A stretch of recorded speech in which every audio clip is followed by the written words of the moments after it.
अस्सलाम वालेकुम, मेरा नाम है बारिया दत्त और मैं हूँ क्लिनिकल साइकोलॉजिस्ट।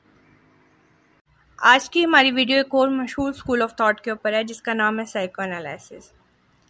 साइको एनालिसिस नफ्सियात के इब्तदाई स्कूलों में से एक है और इसका नज़रिया है कि तमाम लोग लाशऊरी ख्यालात, एहसासात, ख्वाहिशात और यादों के मालिक हैं और इन्हीं लाशऊरी एहसासात को शऊर में लाने से लोग अपनी मौजूदा ज़हनी हालत का जायज़ा ले सकते हैं।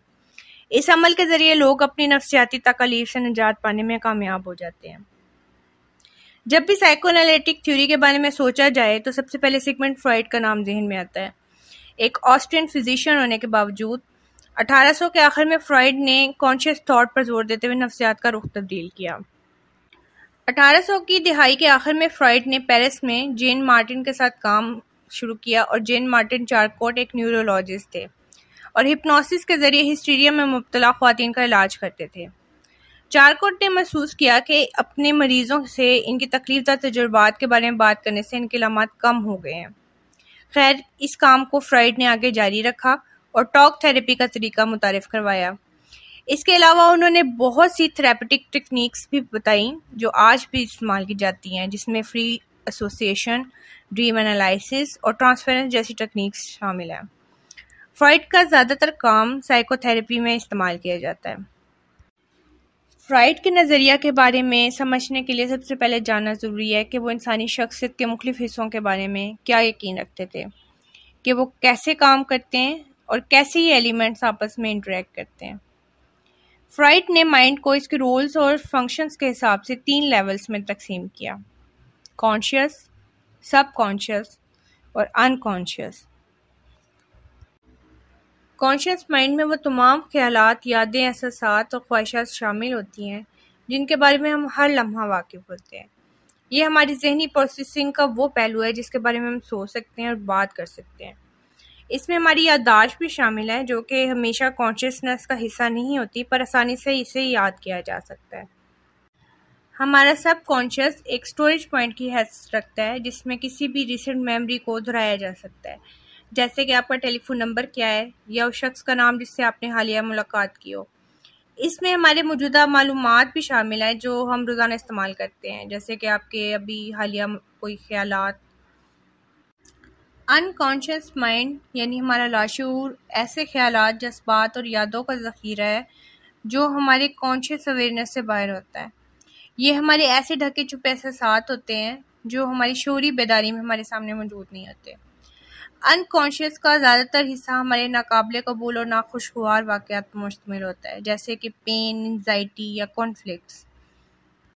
फ्रॉइड ने हमारे जहन की 3 सतहों को आइसबर्ग से तशबीह दी है।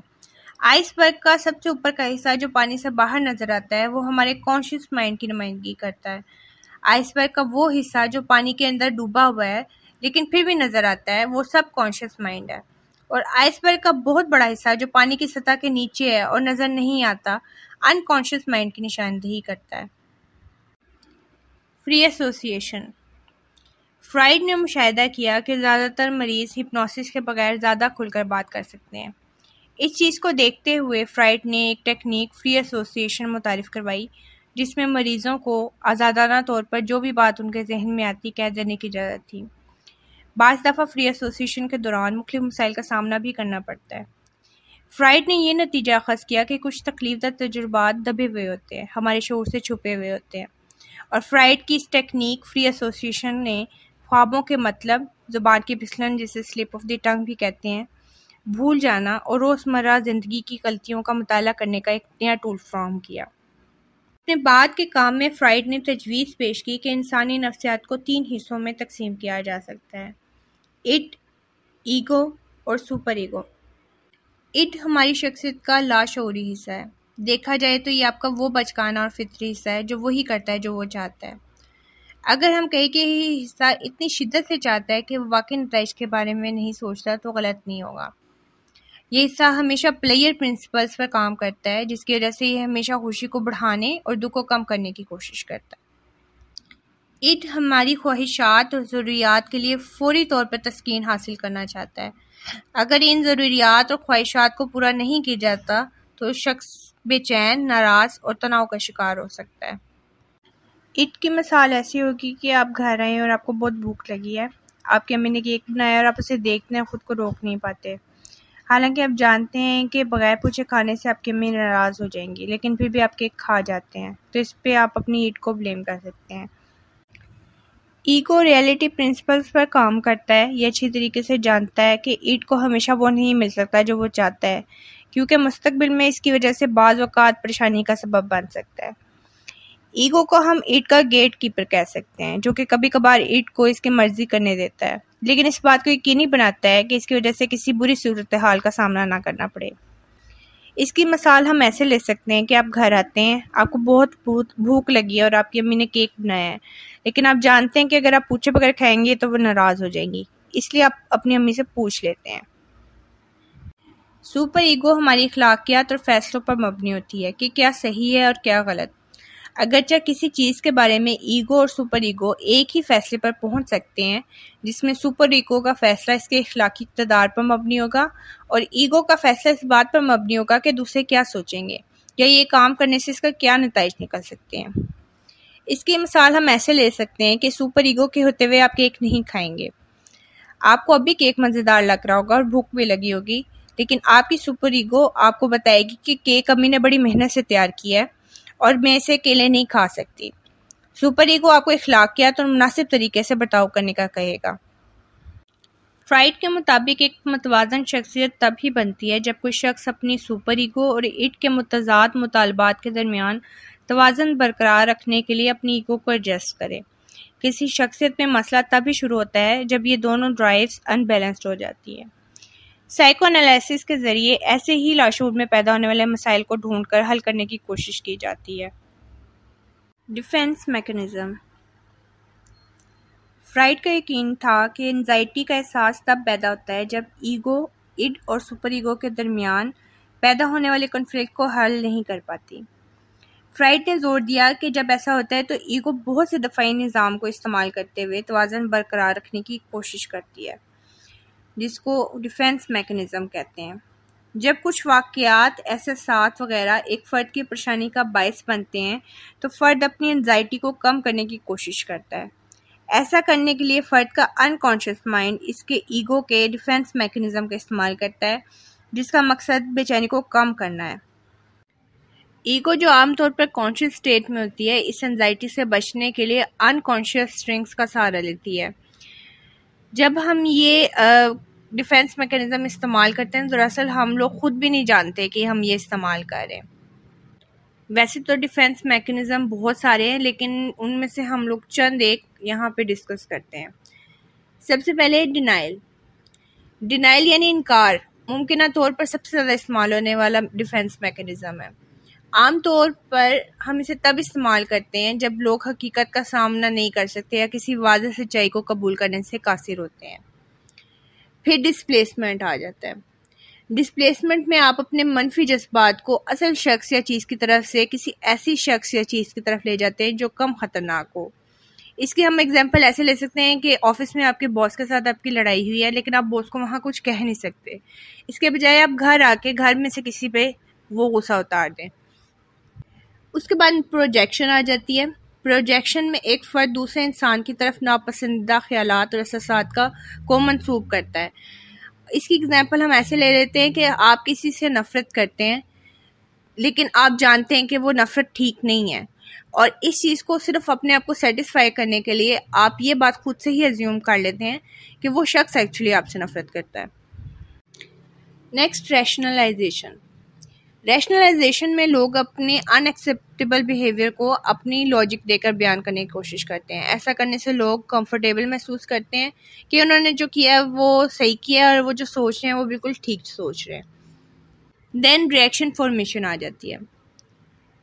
रिएक्शन फॉर्मेशन में हम अपनी एंजाइटी को कम करने के लिए बिल्कुल ऑपोजिट फीलिंग या बिहेवियर का सहारा लेते हैं। इसकी एग्जांपल हम ऐसे कर सकते हैं कि आप किसी से बहुत ही ओवर फ्रेंडली तरीके से बात करो, हालांकि आप असल में उससे नापसंद करते हैं। देन रिग्रेशन आ जाता है। रिग्रेशन में होता है कि कुछ लोग स्ट्रेसफुल सिचुएशन को बर्दाश्त नहीं कर पाते और लाशूरी तौर पर फ़ौरन अपने डेवलपमेंटल स्टेज की तरफ चले जाते हैं। इसकी एग्जांपल में जो अडल्ट बच्चे हैं वो या तो बेड वेटिंग करेंगे या नेल बाइटिंग कर सकते हैं या थंब सकिंग कर सकते हैं। और एडल्ट्स में इसका हो सकता है कि वो लोग बहुत ज़्यादा ओवर ईटिंग कर रहे हैं या किसी फ्लफी स्टफ़ के साथ सो रहे हैं या रो रहे हैं किसी बात पर।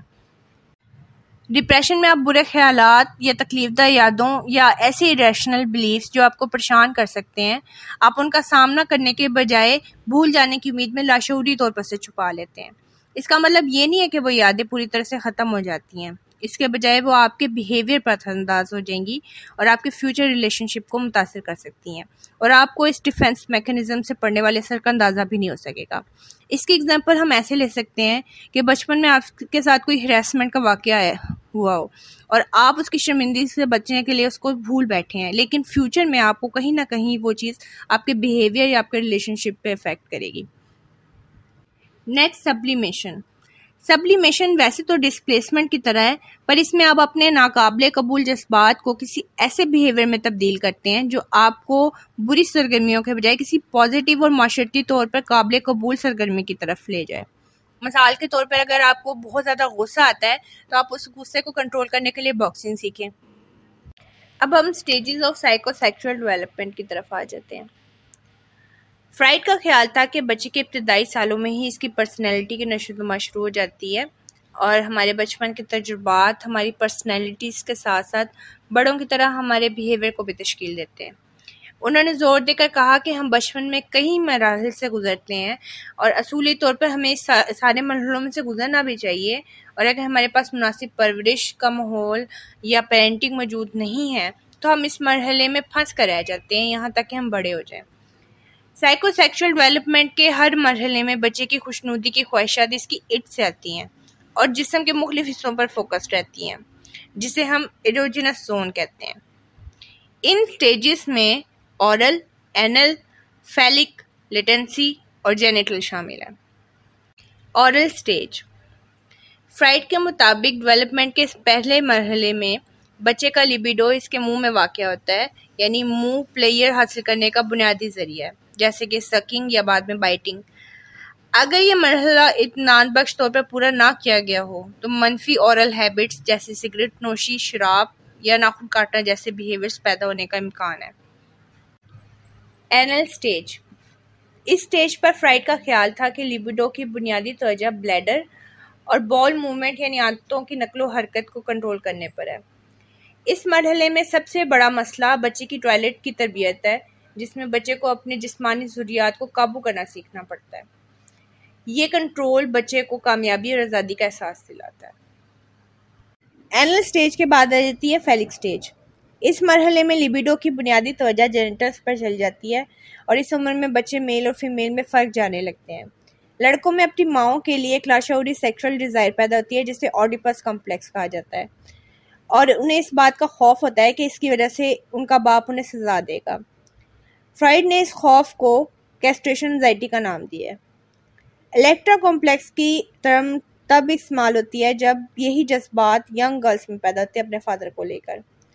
मतलब इस स्टेज में कॉन्फ्लिक्ट तब पैदा होगा जब ऑपोजिट सेक्स पेरेंट की तरफ बच्चे को अट्रैक्शन महसूस होगी और सेम सेक्स पेरेंट की तरफ उसको जेलसी या हेट महसूस होगा।